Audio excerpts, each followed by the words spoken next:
सभी लोग हाथ जोड़ेंगे, आंखें बंद, प्रणाम मुद्रा। नमस्कार महामंत्र का स्मरण। नमो अरहंताण, नमो नमो, नमो सिद्धाणं, नमो नमो, नमो आयर्याणं, नमो नमो, नमो अक्षयाणं, नमो नमो, नमो लोये सवसाहुणं, नमो लोये सवसाहुणं। एसो पंच नमो कारो सवपाव पणासनो, मंगलाणं च सवेसिं परमं हवै मंगलम्, मंगलाणं च सवेसिं परमं हवै मंगलम्, परमं हवै मंगलम्।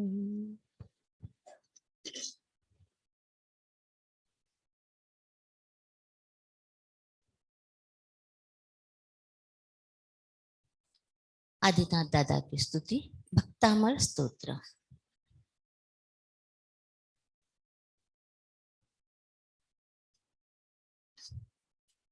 भक्तामर प्रणतमौलिमणि प्रभाना, मुद्योतकं दलितपापतमोविताणं, सम्यक् प्रणम्य जिनपादयुगं युगादा, वालम्बनं भवजले पततां जनानां। यत्संस्तुतः सकलवाङ्मयतत्त्वबोधा, दुद्भूतबुद्धिपटुभिः सुरलोकनाथैः, स्तोत्रे जगत्त्रितय चित्तहरैरुदारै, स्तोषै किलाहमपि तं प्रथमं जिनेन्द्रं। बुद्ध्या विनापि विबुधाजिदपादपीठ, स्तोतुं समुद्यतमतिर्विगतत्रपोऽहं। बालं विहाय जलसंस्थितमिन्दुबिम्ब, मन्यः कैच्छति जनः सहसा ग्रहीतुं। वक्तुं गुणान् गुणसमुद्रशशाङ्ककान्तान्, कस्तेषमसुरगुरुर्प्रतिमोऽपि बुद्ध्या। कल्पान्तकालपवनोद्धतनक्रचक्रं, को वा तरेतुमलमम्बुनिधिं भुजाभ्यां। तव भक्तिवशान्मुनीश, कर्तुं स्तवं विगतशक्तिरपि प्रवृत्त। विद्यात्मवीर्यमविचार्य मृगो मृगेन्द्रं, नाभेति किं निजशिशो परिपालनार्थम्। अल्पश्रुतं श्रुतवतां परिहासधाम, तद्भक्तिरेव मुखरीकुरुते बलान् माम्। यत्कोकिलः किल मधो मधुरं विरोति, तच्चाम्रचारुकलिकानिकरे कहेतु। तत्संस्तवेन भवसन्ततिसन्निबद्धं, पापं क्षणाशयमुपैति शरीरभाजाम्। आक्रान्तलोकमलिनीलमशेषमांशु, सूर्यांशु भिन्नमिव शार्वरमन्धकारम्। मत्वेति नाथ तव संस्तवनं मयेद, मारभ्यते तनुधियापि तव प्रभावात्। चेतो हरिषति सतां नलिनीदलेषु, मुक्ता फलद्युतिमुपैति ननुन्दबिन्दु। आस्तां तव स्तवनमस्तसमस्तदोषं, त्वस्तं कथापि जगतां दुरितानि हन्ति दूरे सहस्रकिरण कुरुते प्रभैव पद्माकरेषु जलजानि विकासभाञ्जे नात्यद्भुतं भुवनभूषणभूतनाथ भूतेर्गुणैर्भुवि भवन्तमभिष्टुवन्त तुल्या भवन्ति भवतो ननु तेन किं वा भूत्याश्रितं यैह नात्मसमं करोति दृष्ट्वा भवन्तमनिमेषविलोकनीयं नान्यत्र तोषमुपयाति जनस्य चक्षु पीत्वा पयशशिखरदुतिदुग्धसिन्धो क्षारं जलं जलनिधेरशितुं कैच्छित् यै शान्तरागरुचिभिः परमाणुभिस्वं निर्मापितः श्रीभुवने कललामभूत तावन्त एव खलु ते प्रणव पृथिव्यां यत्ते समानमपरं न हि रूपमस्ति वक्रं कते सुरनरोरगणेत्रहारी निःशेषनिर्जितजगत्त्रितयोपमानं बिम्बं कलङ्कमलिनं कनिशाङ्करस्य यद्वासरे भवति पाण्डुपलाशकल्पं सम्पूर्णमण्डलशशाङ्ककलाकलाप शुभ्रागुणास्त्रिभुवनं तव लङ्घयन्ति ये संश्रितास्ति जगदीश्वरनाथमेकं कस्तान्निवारयति सञ्चरतो यथेष्टम् चित्रं किमत्र यदि ते त्रिदशाङ्गनाभिर्नीतं मनागपि मनो न विकारमार्गं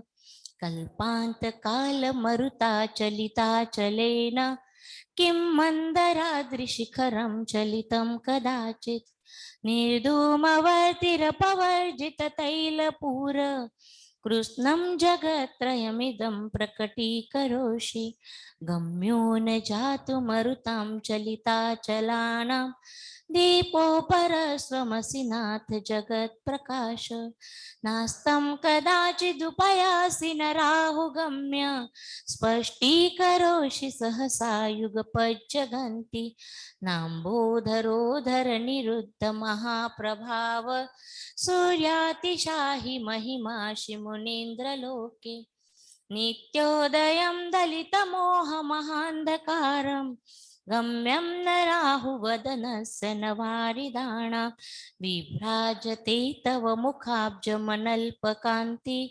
विद्योतय जगदपूर्वशशाङ्कबिम्बं किं शर्वरीषु शशिनान्निविवस्वता वा युष्मन्मुखेन्दुदलितेषु तमस्सु नाथ निष्पन्नशालि वनशालिनि जीवलोके कार्यं कियत् जलधरे जलभारणं रे ज्ञानं यथा त्वयि विभाति कृतावकाशं तथा हरिहरादिषु नायकेषु तेजस्फुरन्मनिषु याति यथा महत्त्वं नैवं तु काचशकले किरणाकुलेऽपि मन्नेवरं हरिहरादय एव द्रष्टा द्रष्टेषु येषु हृदयं तैतोषमेति किं वीक्षितेन भवता भुवि येन नान्य कश्चिन्मनोहरति नाथ भवान्तरेऽपि स्त्रीणां शतानि शतशो जनयन्ति पुत्रा नान्यासुतं तदुपमं जननी प्रसूता सर्वादिशो ददति भाणि सहस्ररश्मिं प्राच्यैव दिग्जनयति स्फुरदंशुजालम् त्वामामनन्ति मुनय परमं पुमांस मादित्यवर्णममलं तमस परस्तात् त्वामेव सम्यक् उपलभ्य जयन्ति मृत्युं नान्य शिव शिवपदस्य मुनीन्द्रपन्था त्वामवयं विभुमचिन्तमसङ्ख्यमाद्यं ब्रह्माण्डमीश्वरमनन्तमनङ्गकेतुं योगीश्वरं विदितयोगमनेकमेकं ज्ञानस्वरूपममलं प्रवदन्ति सन्त बुद्धस्तमेव विबुधार्चितबुद्धिबोधा तं शङ्करोषि भुवनत्रयशङ्करत्वा दाताशि धीरशिवमार्गविधेर्विधानात् व्यक्तं तमेव भगवन् पुरुषोत्तमोऽसि तुभ्यं नमः त्रिभुवनार्तिहराय नाथ तुभ्यं नमः क्षितितलामलभूषणाय तुभ्यं नमः श्रीजगत परमेश्वराय तुभ्यं नमो जिनवोदधिशोषणाय गुणैरशेषे संश्रितो निरवकाशतया मुनीश दोषैरुपात विविधाश्रय जात गर्वै स्वप्नान्तरेऽपि न कदाचित् पीक्षितोषि उच्चैरशोकतरु संश्रितमुन्मयूख मा भाति रूपममलं भवतो नितान्तं स्पष्टोल्लसत्किरणमस्ततमो विताणं बिम्बं रवेरिव पयोधर पार्श्ववर्ति सिंहासने मणिमयूखशिखा विचित्रे विभ्राजते तव वपु कनकावदातं बिम्बं वियद्विलसदंशुलतावितानं तुङ्गोदयादृशिरशिव सहस्ररश्मि कुन्दावदात चलचामर चारुशोभं विभ्राजते तव वपुकलधौतकान्तम् उद्यच्च शाङ्कशुचिनिर्झरवारिधार मुच्चे स्थितं स्थगितभानुकर प्रतापम् मुक्ताफलप्रकरजालविवृद्धशोभं प्रख्यापय त्रिजगत परमेश्वरत्वं गम्भीरताररवपूरितदिग्विभाग त्रैलोक्यलोकशुभसङ्गमभूतिदक्ष सद्धर्मराज जय घोषण घोषकः सन् खेदुन्दुभिर्वनति ते यशस प्रवादि मंदार सुंदर नमेरु सुपारिजात संतानकादि कुसुमोत्कर वृष्टिरुद्धा गंधोद बिंदु शुभ मंद मरुत्प्रपाता दिव्या दिव पतति ते वचसान्ततिर्वा शुंभत् प्रभावलय भूरि विभाविभोस्ते लोकत्रय दुतिमतां दुतिमाक्षिपन्ति प्रोद्य दिवाकर निरन्तर भूरि संख्या दीप्त्या जयत्यपि निशामपि सौम्य सौम्य स्वर्गापवर्ग गम मार्ग विमार्ग निष्ठ सद्धर्म तत्व कथनैकपटु स्त्रिलोक्या दिव्यध्वनिर्भवति ते विशदार्थ सर्व भाषा स्वभाव परिणाम गुणे प्रयुज्य उन्निद्रहे मनव पंकज पुंज कांति पर्युल्लसन्नख मयूख शिखाभिरामो पादोपदानि तव यत्र जिनेन्द्र दत्त पद्मानि तत्र विबुधा इत्थं यथा तव विभूतिरभुजिनेन्द्र धर्मोपदेशन विदो न तथा परस्य यादृक्प्रभादिन कृत प्रहतान्धकारा तादृक्कृत ग्रहगणस्य विकाशिनोऽपि श्रोतन्मदाविलविलोलकपोलमूल मत्त भ्रमद्भ्रमरनाद विवृद्धकोपम् ऐरावताभमिभमुद्यतमापतन्तं दृष्ट्वा भयं भवति नो भवदाश्रिताणां भिन्नेभकुम्भगलदुज्ज्वलशोणिताक्त मुक्ताफलप्रकरभूषितभूमिभाग बद्धक्रमक्रमगतं हरिणादिपोऽपि न क्रामति क्रमयुगाचलसंशितं ते कल्पान्तकालपवनोत्ततवन्निकल्पं दावानलं जलितमुज्ज्वलमुत्स्फुलिङ्गं विश्वं जिगर्सुमिव सन्मुखमापतन्तं तन्नाम कीर्तनजलं समयत्यशेषं रक्तेशनं समदकोकिलकण्ठनीलं क्रोधोधतं फनिलमुक्तनमापतन्तं आक्रामति क्रमयुगेन निरस्तशङ्क त्वन्नामनागदमणिरधियस्य पुंस वल्गतुरङ्गगजगर्जित भीमनाद माञ्जोबलं बलवतामपि भूपतीनाम् उद्यद्दिवाकर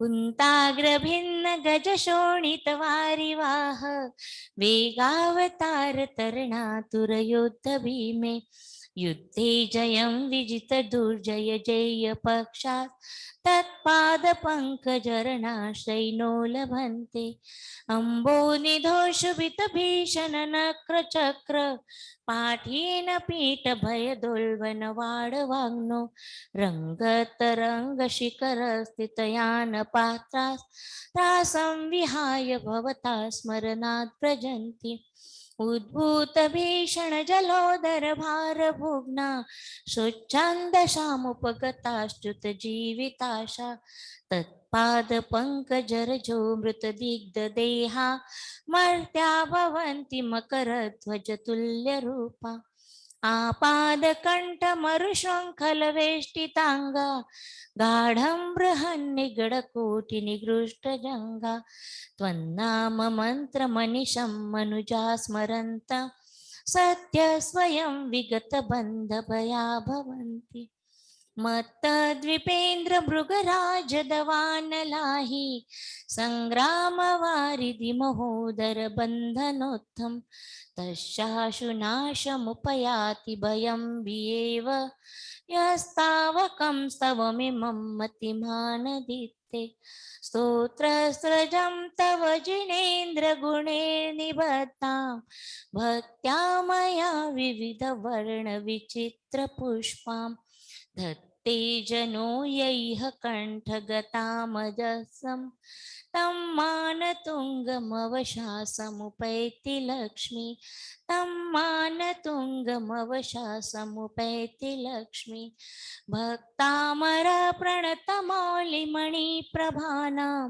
मुद्योतकं दलितपापतमोवितानं सम्यक् प्रणम्य जिनपादयुगं युगादा वालम्बनं भवजले पततां जनानां यसंस्तुता सकलवाङ्मयतत्त्वबोधा दुद्भूतबुद्धिपटुभिः सुरलोकनाथै स्तोत्रै जगत्त्रितय चित्तहरेरुदारै स्तोषै किलाहमपि तं प्रथमं जिनेन्द्रं स्तोषै किलाहमपि तं प्रथमं जिनेन्द्रम्।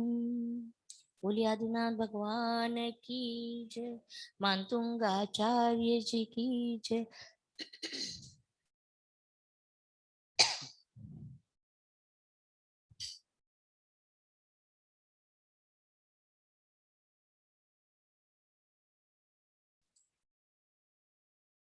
आज का बड़ा दिन संवत्सरी, पार्टी में जाते बहुत सुंदर सज धज कर जाते, कहीं और जाना है तो अलग कपड़े, कहीं और जाना है तो अलग कपड़े, मगर आज हमें अपने साथ बैठना है, खुद को देखना है, खुद के लिए सजना है, खुद के लिए संवरना है और खुद का आनंद खुद मिलाना है।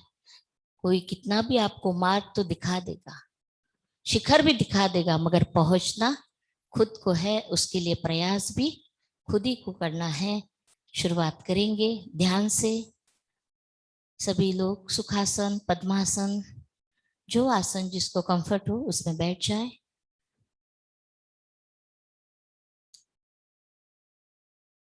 ओम अरहं, ओम अरहं, ओम अरहं, ओम अरहं, ओम अरहं, ओम अरहं, ओम अरहं, ओम अरहं।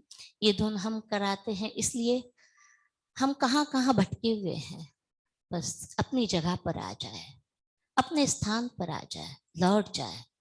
जो हमें चाहिए वो हम खुद पाए, इसलिए इस धुन को अपने मन में गुनगुनाएं।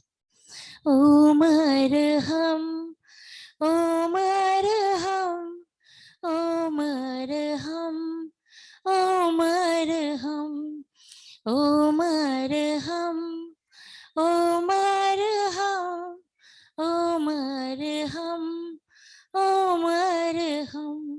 जगे चेतन, जगे चेतन, जगे चेतन, जगे चेतन, करे दर्शन स्वयं के हम, करे दर्शन स्वयं के हम।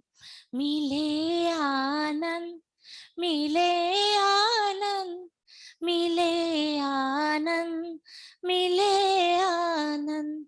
सहज हो मन, सहज हो मन, सहज हो मन, सहज हो मन। जगे चेतन बने अरहम, बने अरहम, बने अरहम। ओम अरहम, ओम अरहम, ओम अरहम, ओम अरहम। बने अरहम, बने अरहम, बने अरहम, बने अरहम। जगे चेतन, जगे चेतन, जगे चेतन, जगे चेतन, करे दर्शन स्वयं के हम, करे दर्शन स्वयं के हम। मिले आनंद, मिले आनंद, मिले आनंद, मिले आनंद। सहज हो मन, सहज हो मन, सहज हो मन, सहज हो मन। ओम अरहम, ओम अरहम, ओम अरहम, ओम अरहम, ओम अरहम, ओम अरहम, ओम अरहम, ओम अरहम।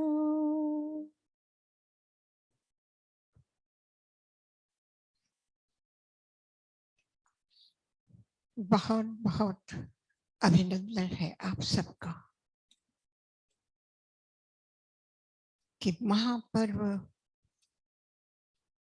पर्युषण पर्व का आज का शिखर का दिन है। संवत्सरी, संवत्सर मतलब वर्ष, और वर्ष का एक अत्यंत महत्वपूर्ण दिन है संवत्सरी। इस संवत्सरी महापर्व के लिए हमने अपने जीवन का बहुमूल्य समय अर्पित किया है। 9 दिन, 8 दिन, कहां से, किन किन प्रवृत्तियों से समय बचा करके हमने इस साधना को दिया है। जब हम इतना बहुमूल्य, इतना अनमोल समय, जो समय हमने समर्पित किया है उसको हम वापस पा नहीं सकते हैं। और हमें पता है कि जब हमने इतना बहुमूल्य अर्पित किया है तो हमें उस अर्पण का पूर्ण विशुद्ध रूप ही प्राप्त होगा। उसमें किसी प्रकार की मलिनता, किसी प्रकार की न्यूनता हम नहीं आने देंगे। और ये ध्यान एक सर्वोत्तम विधि है साधना की। ये प्रक्रिया है अंतर्विशुद्धि की, और जो लक्ष्य है हमारा, उस लक्ष्य को पाने का एक सशक्त, एक समर्थ उपक्रम है और इसके बिना और कोई प्रक्रिया नहीं है। ऐसा नहीं कि कोई आजकल फैशन हो गई है कि ध्यान करते हैं, योगा करते, वो करते, वो करते, ये क्लास अटेंड किया, वो क्लास किया, उस गुरु को माना, उस गुरु को माना। ऐसा हमने मनोरंजन नहीं किया है। मनोरंजन चाहिए तो बहुत सी जगह है, बहुत जगह जाकर के कर सकते थे, लेकिन हमारा साधना का लक्ष्य है जड़ से जुड़े रहना। आपने तीर्थंकरों की मूर्तियां देखी है, वे मूर्तियां किस अवस्था की है, किस मुद्रा की है? पद्मासन, ध्यान मुद्रा है। जब अरहंत बने हैं, दीक्षा ली, तो आगार धर्म से अनगार धर्म में आए, गृहस्थ धर्म से संन्यास धर्म में आए, और जब केवल ज्ञान प्राप्त हुआ तो साधक अवस्था में से, अनगार अवस्था में से अरहंत अवस्था में आए। जब अरहंत अवस्था में आए, संघ की तीर्थ की स्थापना की, तीर्थंकर बने, तो आप भगवान के चरणों में समर्पित हुए कि किसके चरणों में समर्पित हुए? तीर्थंकर के। भगवान के भक्त है आप, और भगवान है केवल ज्ञान प्राप्त किया हुआ, और आप मूर्ति की पूजा कौन सी करती हो? अरहंत अवस्था की करते हो। मूर्तियां कौन सी है? केवल ज्ञान प्राप्ति के बाद तो कोई पद्मासन लगा करके बैठे नहीं।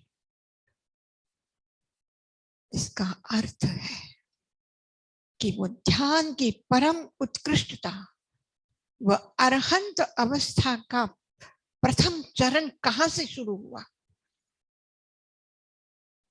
वह घाती कर्म निशेष कहां हुआ? संपूर्ण क्षय किस अवस्था में हुआ? वह ध्यान अवस्था में हुआ। और निर्जरा का सबसे बड़ा हेतु ये ध्यान है। और आजकल बहुत समाचारी के नियमों के इसकी उसकी उलझने चली हुई है, और उलझ जाता है साधक नियमों में। लेकिन उत्तराध्याय सूत्र के इस 26वें अध्याय में, समाचारी में कितने नियम है? केवल 4। प्रथम प्रहर में स्वाध्याय, दूसरे प्रहर में ध्यान, तीसरे प्रहर में स्वाध्याय, चौथे प्रहर में आहार विहार, और फिर वही क्रम आगे 4 प्रहर में। लेकिन रात्रि के चतुर्थ प्रहर में, जहां दिन के तीसरे प्रहर में, चतुर्थ प्रहर में आहार विहार है, उसकी जगह पर वहां पर निद्रा है। 2 ऐच्छिक है नियम। आपने उपवास किया है, आपको आहार नहीं करना है, आपको विहार नहीं करना है, तो आप आराम से रहिए, छोड़ सकते हैं। आपको रात्रि जागरण करना है, जाग करके ध्यान करना है, स्वाध्याय करना है, आपकी इच्छा नहीं है सोने की, मत सोइए। अगर ये 2 ऐच्छिक नियमों के अलावा कंपलसरी कौन से नियम है? स्वाध्याय और ध्यान। और हमने जो इस ध्यान के लिए समय दिया है, वो उसी महत्व को समझ करके दिया। हमारी अत्यावश्यक साधना, हम दूसरा कुछ करें या ना करें, लेकिन ध्यान की प्राथमिकता है हमारी साधना के लिए। और ध्यान का अंतिम चरण भी, साधना का अंतिम चरण भी, सिद्धि की प्राप्ति का भी क्षण जो है, वो ध्यान अवस्था का है। प्रारंभ जिससे हुआ है, उससे ही समापन होता है। तो ये सतत चलने वाली साधना है। इसको अगर हम एक नाम से संबोधित करें तो वो है अनुप्रेक्षा। उत्तराध्याय सूत्र के 29वें अध्याय में पूछा है गौतम स्वामी ने, अनुपेहायनम जीवे अनुपेहायनम भन्ते जीवे किम जनयहि। अनुप्रेक्षा से जीवन को क्या प्राप्त होगा? का वीराग भावम जनयहि, वीतरागता प्राप्त होगी। और किसी साधना के लिए नहीं कहा वीतरागता होगी। और क्यों? क्योंकि ध्यान में ऐसा मत समझिए कि हमने शरीर को नियंत्रित करके रखा है, वाणी को नियंत्रित करके रखा है, हमने मन को नियंत्रित करके रखा है, मन को मारो, मन को मार लो। लेकिन ध्यान रखना, मन कभी मार नहीं सकोगे। मन अपनी गति से चलेगा, उसकी गति को रोक नहीं सकते। उसकी गति को एक सम्यक दिशा आप दे सकते हैं। मन को मारने के प्रयास में मत उलझना, क्योंकि शुक्ल ध्यान में भी एकत्व सवितर्क एक उसका अंग है। मतलब किसी एक विषय पर मन को लगा देना शुक्ल ध्यान है। इसका मतलब हुआ आपका विचार, आपका चिंतन, वो सब चलता रहेगा, लेकिन वो एक दिशा में जाएगा। ऐसा नहीं थोड़ा इधर बिखर गया, थोड़ा उधर चला गया, थोड़ा उधर भागा, थोड़ा उधर भागा, ऐसा नहीं होगा। तो मन और मन को समाधारना, वचन गुप्ती नहीं कहा, मन को रोक लेना मनोगुप्ती नहीं कहा, लेकिन मनो समाधारना, वह समाधारना और काय समाधारना, ये ध्यान के अंग है। मन को सम्यक जगह पर लगा के रखना, वचन को सम्यक जगह पर लगा के रखना और वाणी को सम्यक स्थिति पर लगा के रखना। ध्यान अवस्था में भी वाणी का प्रयोग होगा। आचार्य मानतुंग, हम कहते प्रार्थना करने बैठे, प्रार्थना करने बैठे, हम अपनी भाषा में बोल रहे हैं। वस्तुतः वो ध्यानावस्था में थे। जैसे मैंने कहा कि ध्यान में वो देख रहे अरहत स्वरूप को, और उसमें भक्तामर स्तोत्र की रचना हुई है। मतलब वचन क्या हुआ? वचन गुप्ती हुई? वचन गुप्ती नहीं हुई। वह समाधारणा, वचन को सम्यक स्थान पर लगाया है। स्तुति कर रहे हैं, और स्तुति भी हम बोलने के लिए बोलते हैं क्योंकि हमारी भाषा बहुत अधूरी है। हम भक्तामर स्तोत्र बैठ करके बोल रहे हैं, और आचार्य मानतुंग ने जिस समय में वो भक्तामर स्तोत्र बोला है, तो हमारी और उनकी स्थिति एक नहीं है, इसलिए हम स्तुति नहीं कर सकते। वो सहज अवस्था में उद्भूत हुए शब्द है, और वह शब्द ने एक रचना ले ली है। वह अंतर्निहित जो भाव है, उस भाव की अभिव्यक्ति हुई। तो ध्यान की अवस्था में कभी अपने अंतर बोल आपके प्रकट हो जाए तो ये मत समझना कि मेरा ध्यान टूट गया। काय समाधारणीय, जैसे आचारांग सूत्र में कहा है कि भगवान चलते चलते ध्यान कर रहे हैं, संक्रमण कर रहे हैं, तो वो क्या हो गया? ध्यान नहीं रहा। क्योंकि ध्यान में तो शरीर एकदम एक जगह पर रहना चाहिए किसी एक आसन में, लेकिन ऐसी चल अपने आप चल रहा है शरीर। उस शरीर के चलने की उस गति के पीछे उनकी इच्छा, उनकी अपेक्षा, उनका वो गोचरी के लिए जाना है तो जरूर अपेक्षा है कि उद्देश्य है कोई, लेकिन ध्यान में जो चल रहे हैं या चलते चलते जो ध्यान हो रहा है, वो क्या है? ध्यान के 3 अंग महत्वपूर्ण है। प्रारंभ में आपको कहा कि मन छूट गया है, वचन छूट गए हैं, वाणी का मौन हो गया है, शरीर शिथिल हो गया है, पद्मासन में बैठा है। लेकिन जब ध्यान की उस गहन अवस्था में आप पहुंचेंगे तो ये तीनों प्रवृत्तियां रहेगी, लेकिन इन तीनों की समाधारणा, और इस समाधारणा से प्राप्त क्या होगा, मैं आपका अधिक समय नहीं लूंगी, लेकिन 29वां अध्याय जो सम्यक पराक्रम का है उसमें ये तीनों प्रश्न है।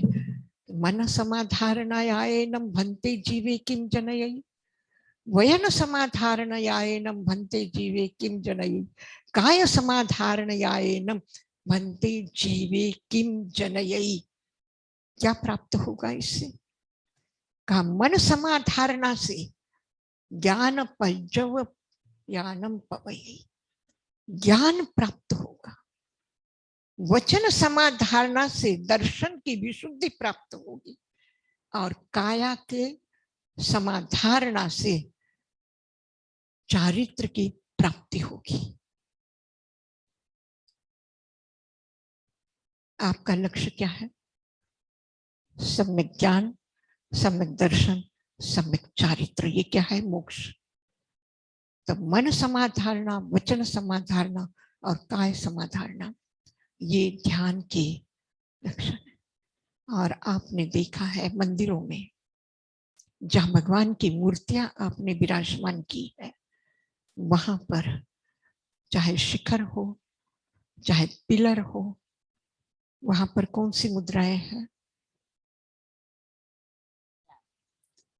संगीत की मुद्रा है, नृत्य की मुद्राएं हैं, वो भी ध्यानावस्था है। ध्यान में नृत्य भी होगा, ध्यान में मुद्राएं भी बनेगी, ध्यान में संगीत पैदा होगा, अंतर्नाद पैदा होगा। बाहर के तबले की, बाहर के वीणा की, बाहर के हारमोनिया की आपको जरूरत नहीं रहेगी। अंदर ही अंदर आपका शरीर ही स्वयं एक इंस्ट्रूमेंट बनेगा और उसमें से संगीत पैदा होगा, उसमें से एक ध्वनि पैदा होगी, एक संगीत पैदा होगा, एक नाद पैदा होगा, एक नृत्य पैदा होगा। और इसीलिए साधारण क्रिया नहीं है ये। जैसे हमने नृत्य में नृत्य की मुद्राएं कहा है, ऐसे ही ध्यान अवस्था में शरीर की जो गति हो रही है उसको भी हमने क्या कहा? मुद्रा कहा है। भगवान देशना देते हैं तो उनकी मुद्रा कौन सी है? ज्ञान मुद्रा है, प्रवचन मुद्रा है। ऐसा नहीं कहा कि भगवान ऐसे हाथ उठा करके बोल रहे हैं, क्या वो कह रहे हैं? प्रवचन मुद्रा है। मतलब वो भी एक ध्यान अवस्था में बोला गया वचन है। तो हमारे ये जो साधन है वो व्यर्थ के नहीं है, उनके प्रति हमारी कोई दुश्मनी नहीं है, उनके प्रति कोई हमारा अनादर नहीं है कि शरीर बीमार हो गए तो बीमार होने दीजिए, उसका स्वभाव है।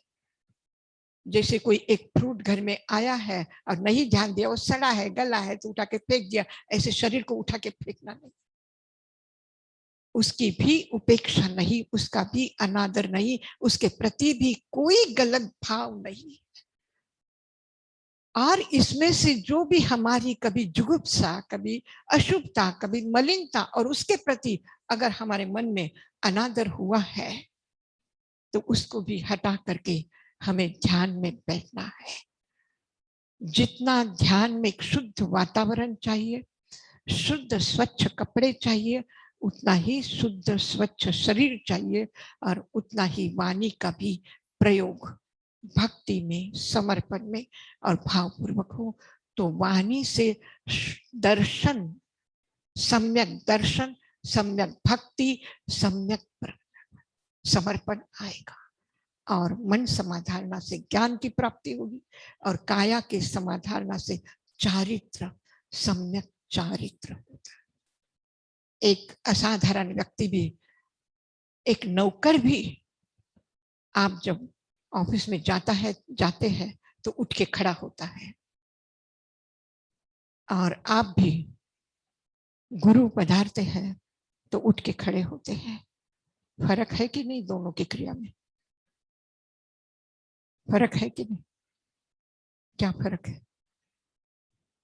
आप विनय मुद्रा में है, आप किसी की सेवा करते हैं, एक नौकर आपको चाय लाकर दे रहा है, पानी लाकर दे रहा है, और आप अपने परिवार में किसी व्यक्ति की सेवा के लिए उसको पानी दे रहे, दवा दे रहे, वो फर्क है कि नहीं है?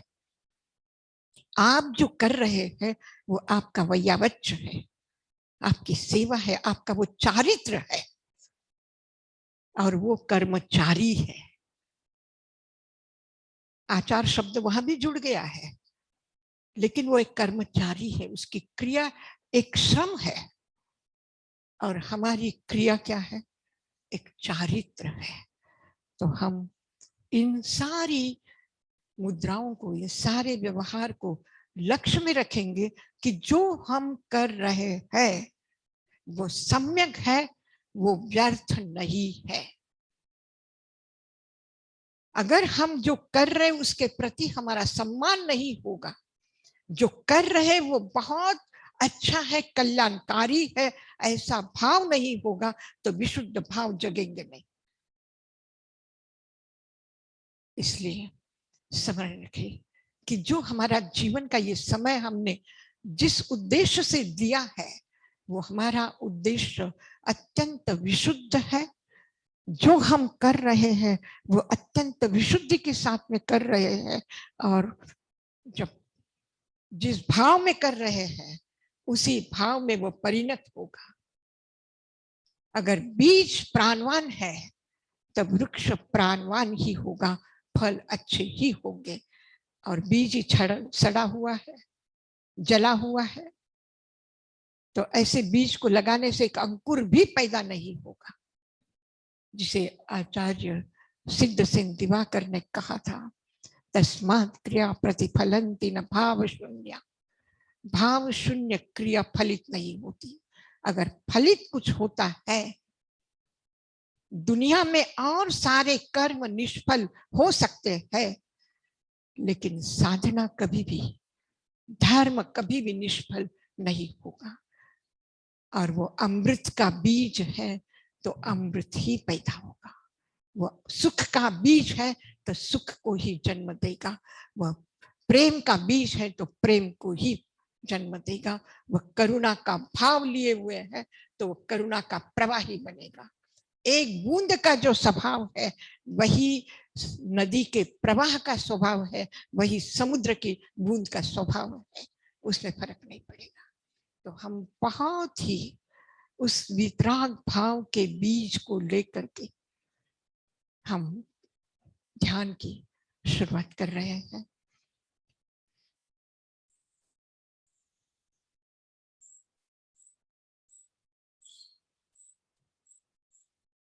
किसी प्रकार की कोई परेशानी न हो, तकलीफ न हो। इस अवस्था में ध्यान स्थित होना है। मन, वचन और काया दोनों मिथ्या अवधारणा में से निकल करके, मिथ्या अवधारणा में से निकल करके सम्यक अवधारणा में आए हैं। बाहर की तरफ से दृष्टि भीतर की तरफ आ गई है। देखने का बाहर का द्वार बंद हुआ है,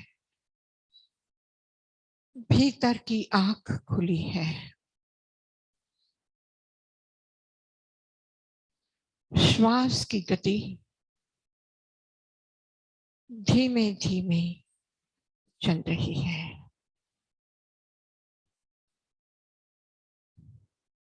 श्वास धीमे धीमे चल रहा है। श्वास की गति और उसका स्पर्श अनुभव करें।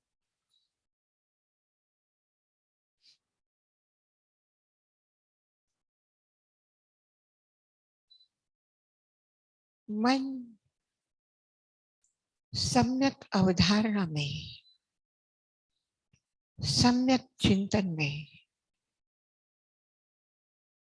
लगा हुआ है। स्वस्थ शरीर उस चिंतन को अनुकूलता प्रदान कर रहा है। वाणी उसी रूप में, अनुकूलता में मन के साथ में है। मन शब्दात्मक रूप ले रहा है। मन धीरे धीरे चिंतन की दिशा में केंद्रित हो रहा है।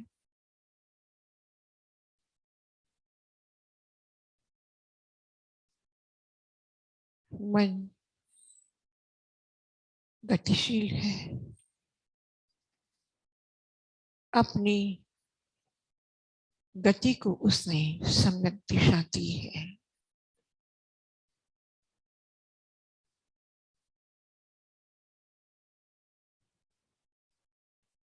एक विशाल आकाश आपके आंखों के सामने है। स्वच्छ निर्मल आकाश।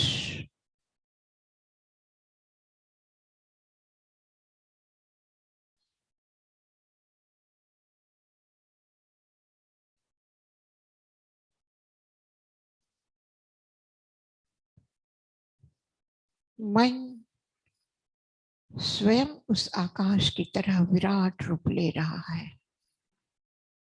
उसके चिंतन में से तमाम बातें हट गई है। समस्त विषय हट गए हैं।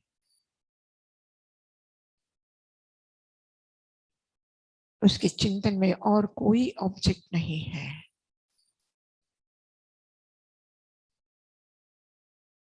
केवल एक ही शब्द है, आत्मा। उस आत्मा को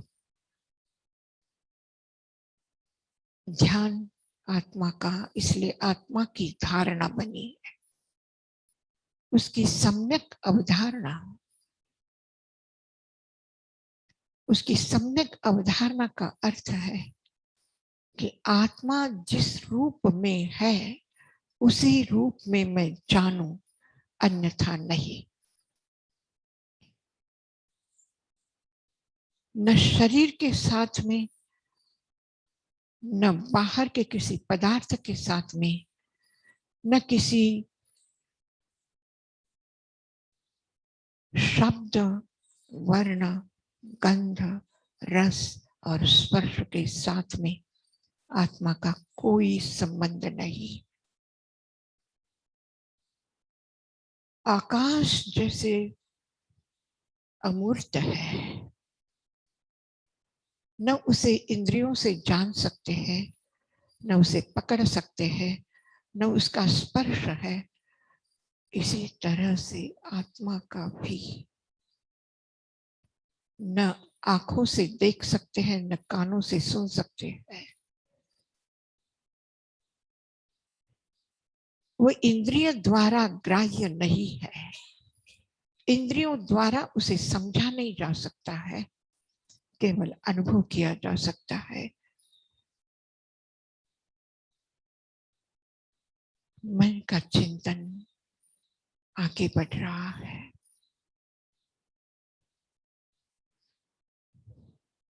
जब आत्मा कर्म परमाणु से घिरी है, शरीर से घिरी हुई है, एक भी क्षण ऐसा नहीं है कि जो शरीर के बिना आत्मा का अवस्थित होना है। तो आत्मा और कर्म अलग होते हुए, स्वतंत्र होते हुए एक साथ कैसे है।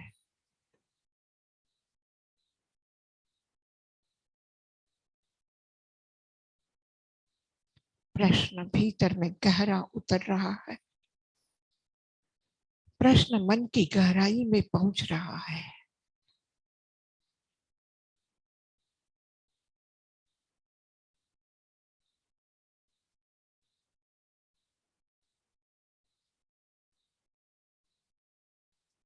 उस गहराई के, उस तन्हाई के, उस शून्यता के तमसाच्छन्न अवस्था में प्रकाश प्रकाश प्रकट हो रहा है। उस आकाश में प्रकाश आ गया है। प्रकाश नहीं था और अब आ गया है।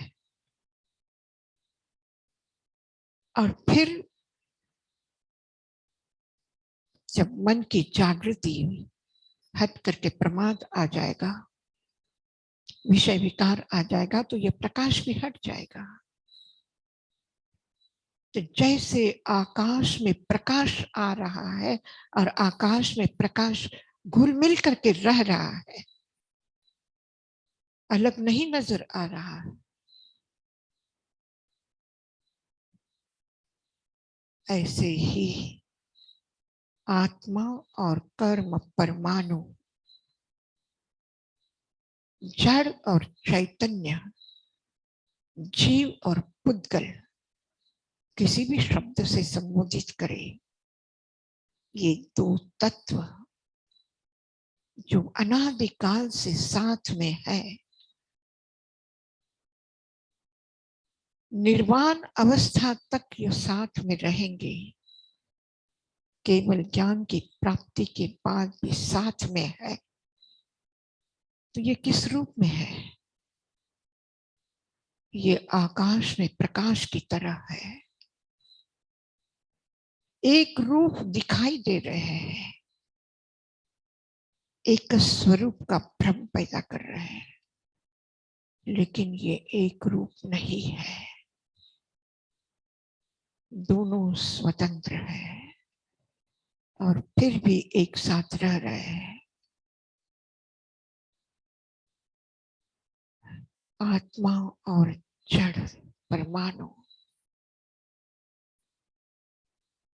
आकाश और प्रकाश की तरह दोनों साथ साथ है, दोनों साथ साथ रहेंगे।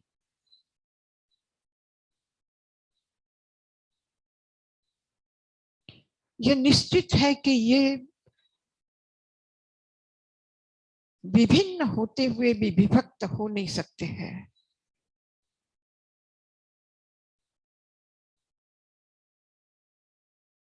जब हम साथ हैं तो हमारे साथी के अस्तित्व को भी स्वीकार करें। वह भी है, मैं भी हूं। मेरी दुश्मनी नहीं है, मेरा द्वेष भाव नहीं है, मेरा राग भाव नहीं है।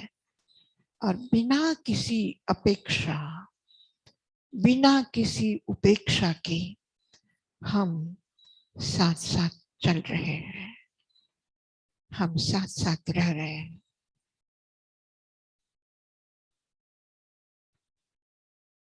मेरी शरीर से कोई मांग नहीं है और शरीर मेरी यात्रा में अवरोधक नहीं है।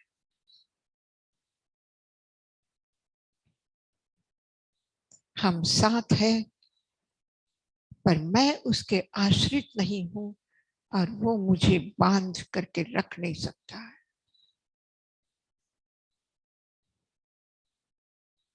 मैं अविनाशी हूं, वह मुझे मिटा नहीं सकता। वह भी अविनाशी है, मैं भी अविनाशी हूं।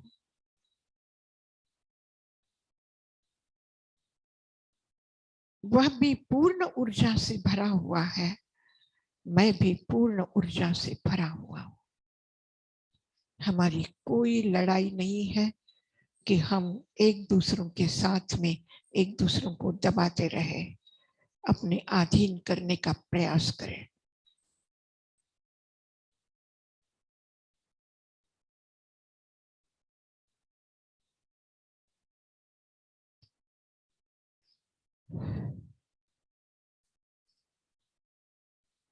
इस आकाश में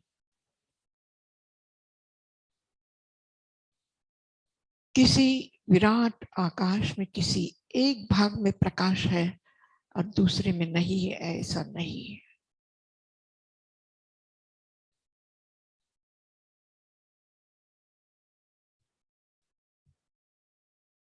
प्रकाश कहीं भी आकाश के बिना नहीं है। जैसा मेरा अस्तित्व है, मुझ जैसी असंख्य असंख्य आत्माओं का अस्तित्व मेरे आसपास में है।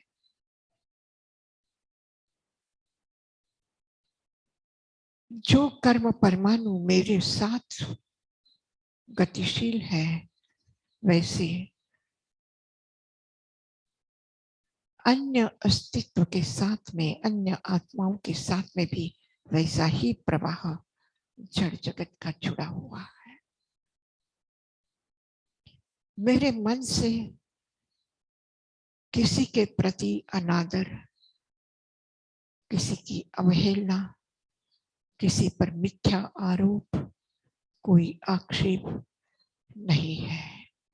सब कुछ विलीन हो गया है। किसी के प्रति द्वेष बुद्धि नहीं है, विलीन हो गई है। और द्वेष बुद्धि विलीन हो गई है तो राग बुद्धि को भी विलीन होना ही है। उसके लिए कोई प्रयास की जरूरत नहीं, बस अशुभता निकल जाए।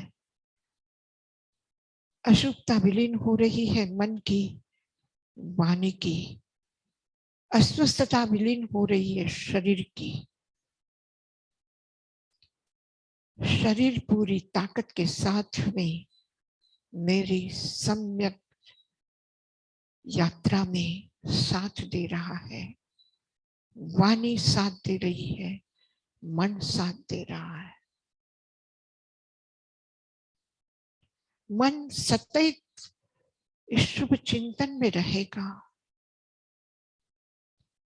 जैसी मेरी आत्मा है, वैसे दुनिया की असंख्य असंख्य आत्माएं हैं। उनका अस्तित्व मैं स्वीकार करता हूं। मैं जड़ जगत के अस्तित्व को भी स्वीकार करता हूं।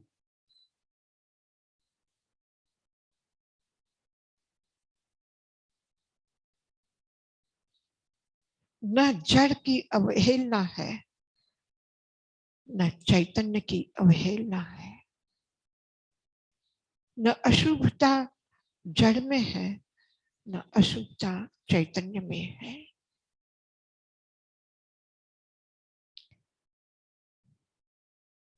सभी अपने अपने स्वभाव में है।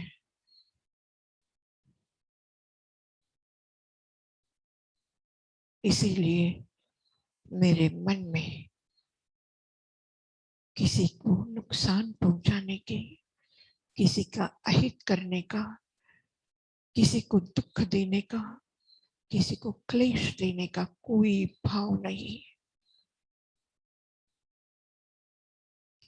न मैं श्रेष्ठ हूं, ये अहंकार मुझ में नहीं, वह भी विलीन हो गया है।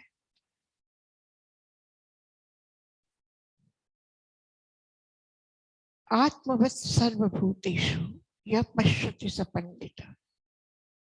जो अपनी तरह सब आत्माओं को देखता है, अपने सुख दुख की तरह उनको देखता है, अपने प्रेम की तरह उनके प्रेम को स्वीकार करता है, वैसा विशाल ज्ञान, ऐसा विशुद्ध ज्ञान मन के इस शुभ चिंतन में से, मन की सम्यक धारणा में से आविर्भूत हो रहा है।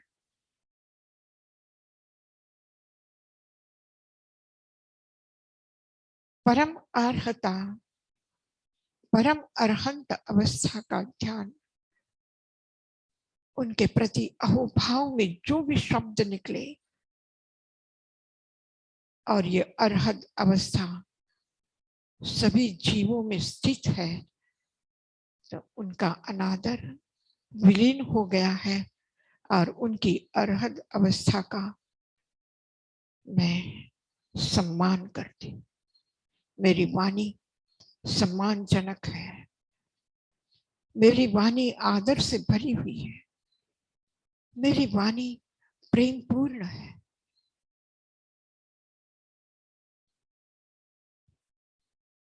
इस शरीर से जो भी बन पड़ेगा वह सबके हित में बढ़ेगा। इस शरीर से जो भी क्रिया होगी वह कल्याणकारी क्रिया होगी।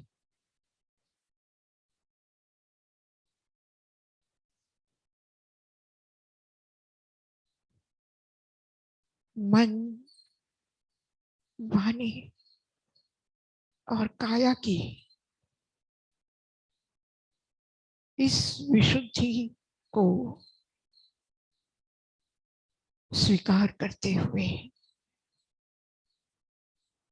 मैं अपने अस्तित्व को भी देख रहा हूं, उनके साथ जुड़ा हुआ हूं, उनका सहयोग मुझे प्राप्त हो रहा है, मेरा सम्मान उनके प्रति भी है और मेरी श्रद्धा उस परम आत्मा स्वरूप परमात्मा के प्रति अखंडित है, अक्षुण्ण है, अविचल है, निर्दोष है। जड़ जगत से निसंग है मेरी भक्ति।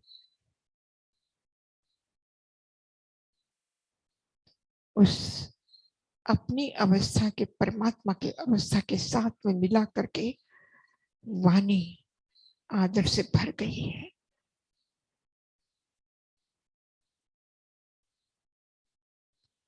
भगवत पूजा की तरह ही समस्त प्राणी जगत के प्रति इस शरीर का संकल्प है कि उनकी भी अनुकूलता प्रदान करने में, उनको सहयोग देने में, उनकी सेवा करने में गतिशील रहेगा। इस भाव के साथ में परमात्मा के प्रति, गुरु के प्रति अत्यंत कृतज्ञ भाव से कि ऐसे विलक्षण अनुभव के साथ में मैं इस दुनिया में जीने के लिए तत्पर हुआ हूं। मेरा जीवन अरहत दृष्टि से परिपूर्ण होकर के अरहत मार्ग पर चलता रहेगा। इस संकल्प के साथ में मैं परमात्मा के प्रति, गुरु के प्रति कृतज्ञता से भर करके अहोभाव के साथ में धन्यता का अनुभव करते हुए, जीवन की सार्थकता का अनुभव करते हुए नतमस्तक हूं। मेरे दोनों हाथ सदैव सदैव उनके चरणों में प्रणाम मुद्रा में रहेंगे। प्रणाम, प्रणाम, प्रणाम।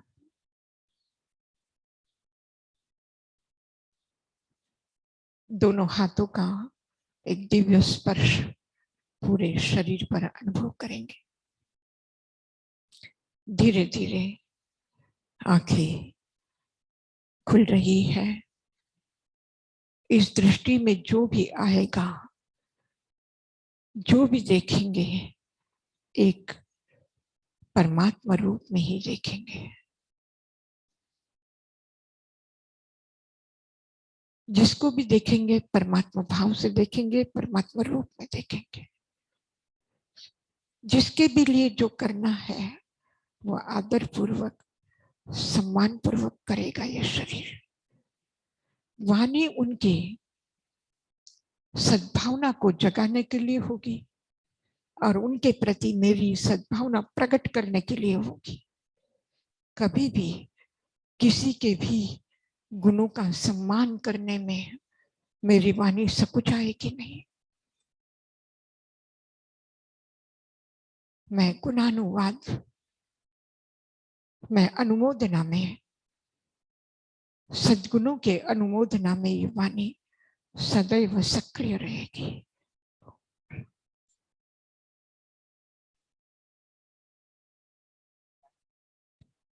धीरे धीरे शरीर में गति आ रही है और हरिरेव जगत जगदेव हरि, हरि जगत के विराट रूप को लिया हुआ है। और इस विराट रूप को जब मैं देखूं तो इन आंखों से हरि को ही देखूं। आप अनुभव करके देखिए कि मंदिर में कुछ चढ़ाने के लिए जिस भाव से हम जाते हैं, परमात्मा को हमने अर्पण किया है, उसी भाव के साथ में परिवार में किसी को भोजन कराते हुए भी हम ये भाव करें कि हम परमात्मा को भोजन करा रहे हैं। और तब जिसको भोजन करा रहे हैं उसकी प्रसन्नता और जो भोजन करा रहा है उसकी प्रसन्नता कुछ अनूठी होगी। आपका रसोई घर भी एक मंदिर बनेगा। आपका भोजन कराना भी एक पुण्य कर्म होगा। दुनिया में कहीं भी पाप नहीं है अगर हमारी दृष्टि परमात्मा स्वरूप है तो कहीं पाप नहीं है। हम संपूर्ण जगत को, प्राणी मात्र को उसकी विशुद्धता के साथ में देखें। हमारी ये आर्हत दृष्टि लेकर के मंगल भावना।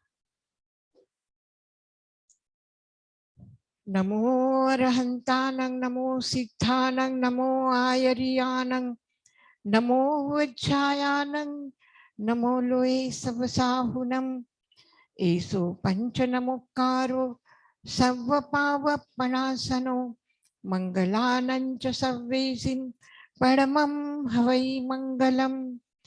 गुरुदेव की आज्ञा चत्तारि मंगलम, अरहंता मंगलम, सिद्धा मंगलम, साहु मंगलम, केवलीपनत्तो थमो मंगलम। चत्तारि लोगुत्तमा, अरहंता लोगुत्तमा, सिद्धा लोगुत्तमा, साहु लोगुत्तमा, केवलीपनत्तो धम्मो लोगुत्तमो। मंगलमय है नाम प्रभु का, श्रेष्ठ है मार्ग प्रभु का। प्रभु के मार्ग पर चलने की हमारी प्रतिज्ञा है। हम सब एक साथ अपनी प्रतिज्ञा को दोहराएंगे। चत्तारि शरणं पवज्जामि, अरहन्ते शरणं पवज्जामि, सिद्धे शरणं पवज्जामि, साहु शरणं पवज्जामि, धम्मं शरणं पवज्जामि। अरहंत, सिद्ध, साधु और धर्म की शरण लेकर के जो जीवन की इस यात्रा पर चला है उसके लिए परमात्मा के आशीर्वाद बरस रहे हैं। आशीर्वाद है परमात्मा के, आशीर्वाद है इस तीर्थ भूमि के, आशीर्वाद है परम पूज्य गुरुदेव और आचार्य श्री दाई माँ की। हम सबकी आपके सुखद सुंदर उज्जवल भविष्य के लिए मंगल कामना अर्पित। ओम शांति। बोलिए भगवान महावीर स्वामी की जय। 24 तीर्थंकर भगवान की जय। गुरु गौतम स्वामी की जय। परम पूज्य गुरुदेव की जय। परम पूज्य ताई महाराज की जय। सभी साधु संतों की जय। आज के आनंद की जय। सकल श्री संघ की जय। पर्युषण महापर्व की जय। वंदना। तिकुतो आयाहीनं पयाहीनं करेमि वन्दामि नमस्सामि सत्कारे सम्मानिमि कल्याणं मङ्गलं देव्यं चेयं पज्वास्वामि मथेन वन्दामि। तिकुतो आयाहीनं पयाहीनं करेमि वन्दामि नमस्सामि सत्कारेमि सम्माने कल्याणं मङ्गलं देव्यं चेयं पज्वास्वामि मथेन वन्दामि। तिकुतो आयाहीनं पयाहीनं करेमि वन्दामि नमस्सामि सत्कारेमि सम्मानेमि कल्याणं मङ्गलं देव्यं चेयं पज्वास्वामि मथेन। बोले जिन शासन देव की जय।